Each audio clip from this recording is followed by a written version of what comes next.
Sometimes I laughingly refer to myself as an historical artifact. After all, 20 years ago, I was Oregon's first woman governor. My portrait hangs in Oregon State Capitol. I have some things named after me.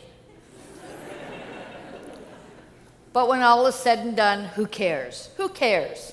We seldom read the names on government buildings, and when, if ever, was the last time that most people visited their state capital and perused the portraits of old governors?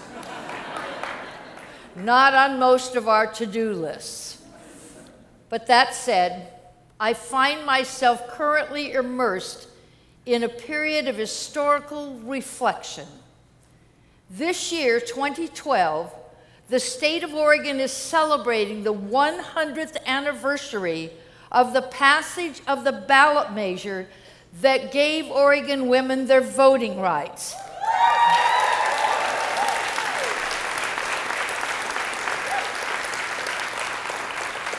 It had taken more than 4 decades of efforts and 5 earlier ballot measure defeats to finally gain this success.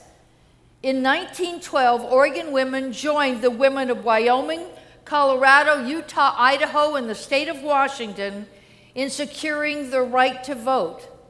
The women of these 6 western states were the first in the nation to secure voting rights when the men of those 6 states voted to end suffrage for these western women.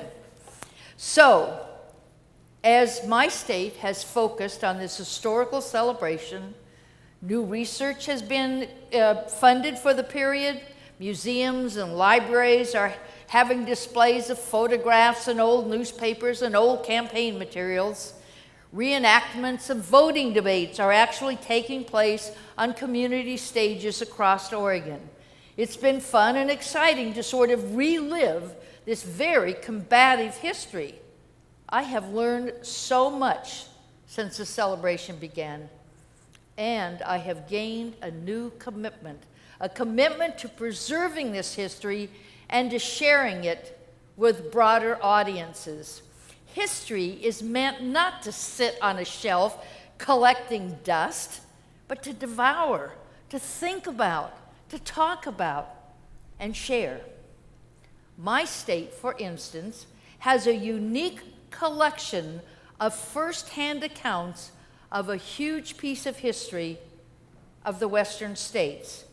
The pioneers who traveled across this continent on the trails west, who uprooted from the east and the Midwest, leaving everything they had known behind to find a new territory and now an unknown new life.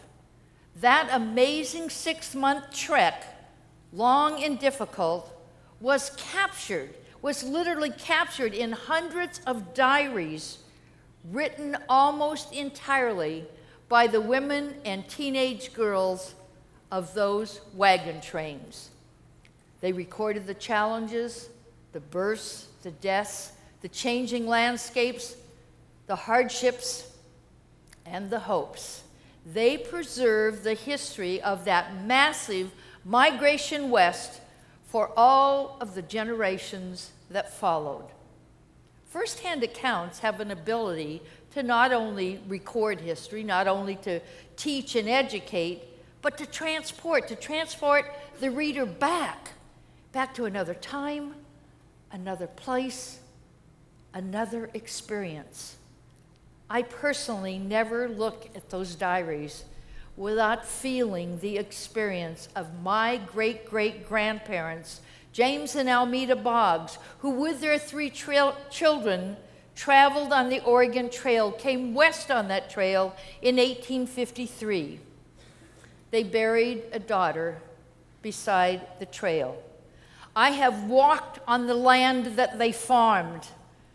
I have stood before their double headstone in a pioneer cemetery in southern Oregon. History does not sit on a shelf when it becomes family.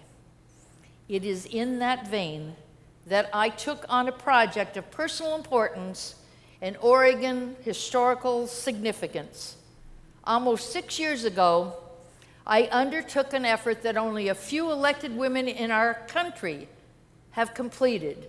I decided to write an autobiography, one that included my 4 years as Oregon's governor. At the time, only Governor Madeline Kunin of Vermont. She was the only female governor in our country to put her life story in writing. Her book, Living a Political Life, was published in 1994. A decade later, no other woman governor had completed her autobiography. Ann Richards of Texas had written her life story, but it was late in her term as state treasurer and unfortunately did not include the years that she served as the governor of Texas.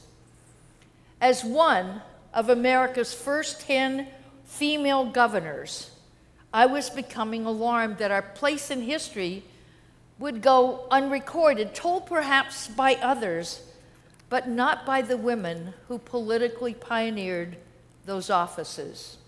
4 of the first 10 women governors elected in their own right are already deceased. This unique set of stories of these early women political leaders were literally slipping through our fingers. They needed to be told. First-hand accounts that could help a reader see the path that takes a little girl from dolls and tea sets to the office of governor. Like the writers of the Oregon Trail Diaries, the history of these political trailblazers needed to be captured for the future. I began to feel a need, an obligation to tell my story, to share a piece of the puzzle that helped complete the picture of America's early women governors. Now, I started this huge writing project with the idea that this could be kind of a cinch. After all, I was there for every day of my life. All I had to do was to put it on paper. Well, surprise. After more than 5 years' work, I recognized that I had been traveling an emotional road, unpacking the boxes of my life. I had become part storyteller and part self-therapist. I pushed my memory bank to the limits. My memories became a manuscript. I read biographies and autobiographies. I researched newspapers and the Oregon Archive records and legislative papers and school records and family documents. My research began to create a piece of Oregon documentation.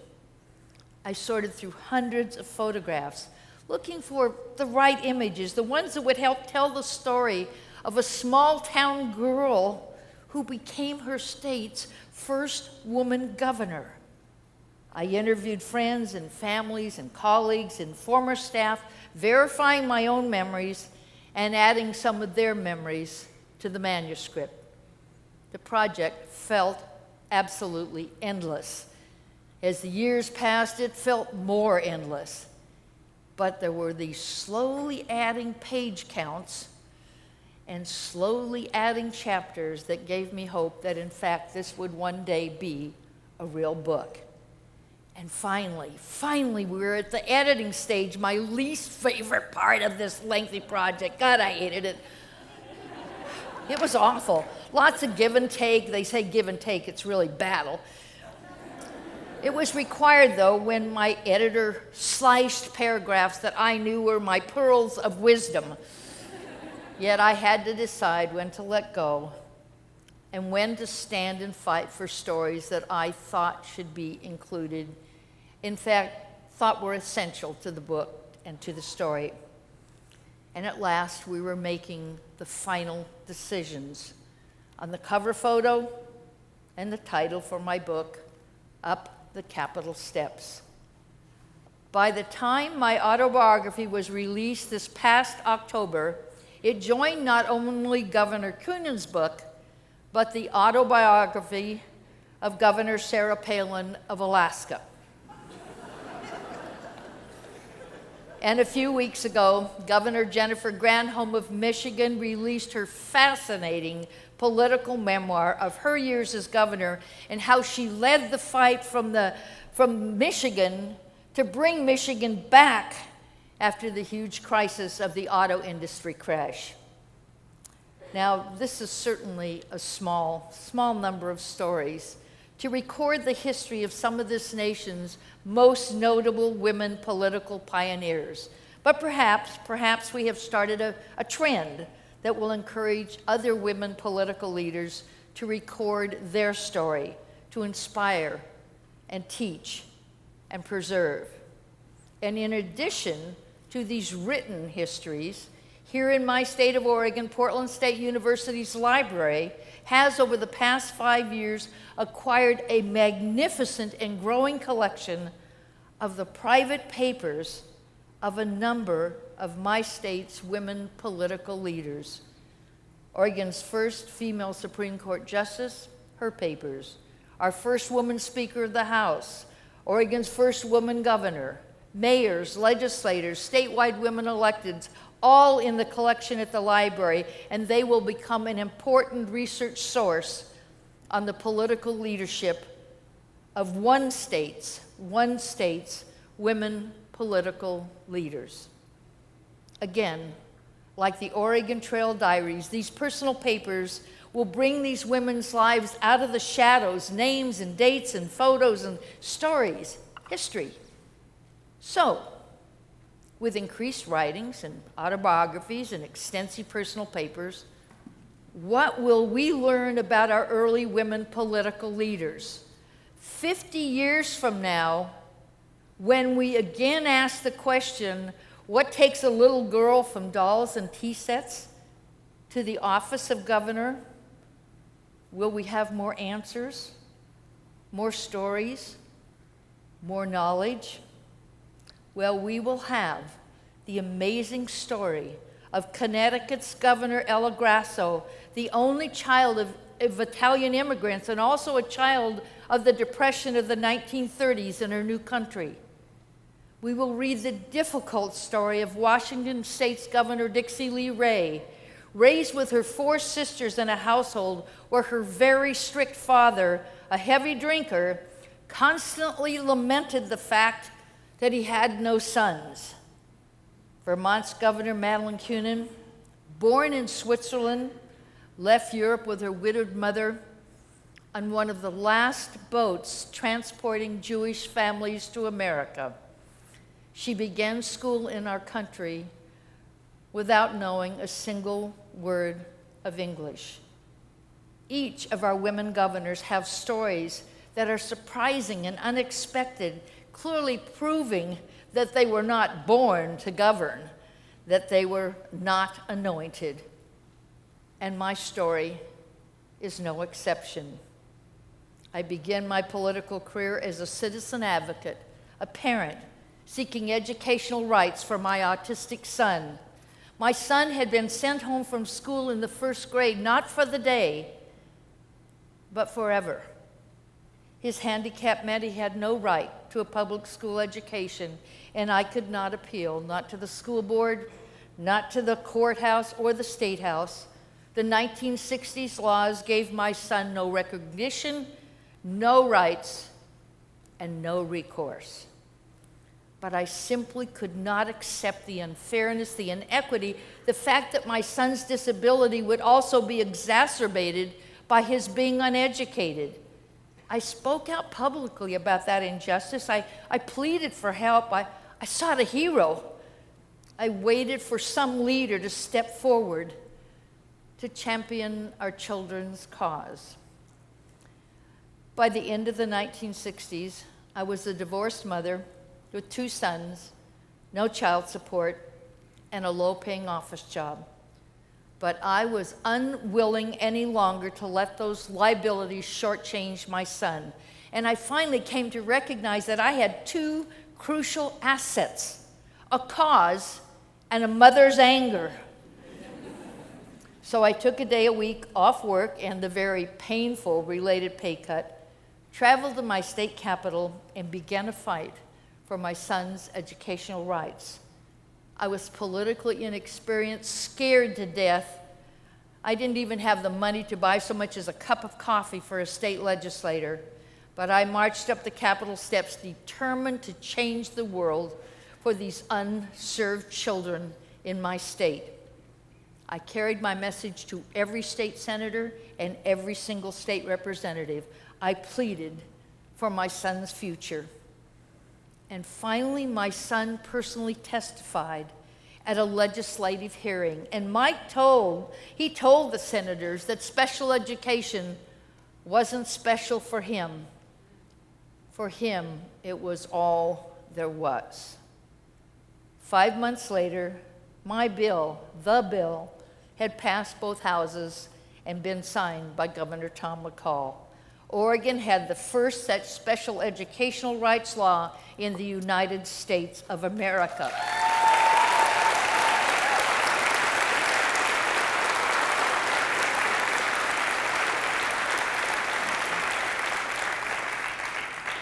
That first political success for my son cemented my belief that if your cause is just, and if you can make your case well, and if you are determined enough, one person can make a difference in the political process. I learned it then, and I believe it still. Thank you. As a young, poor, divorced, politically unsophisticated woman, I had spoken out, and changed the lives of Oregon's learning disabled children and their families. Plus, that experience as a citizen advocate had also changed my life. 20 years later, I was Oregon's governor. An unlikely life story, but history is like that.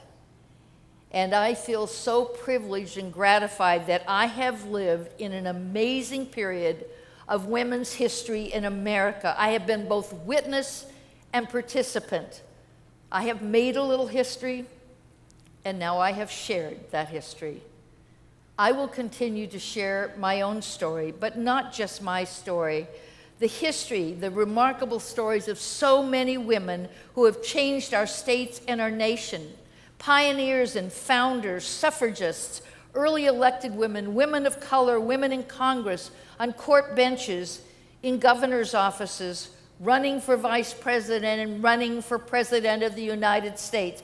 That history will not be left on a shelf gathering dust.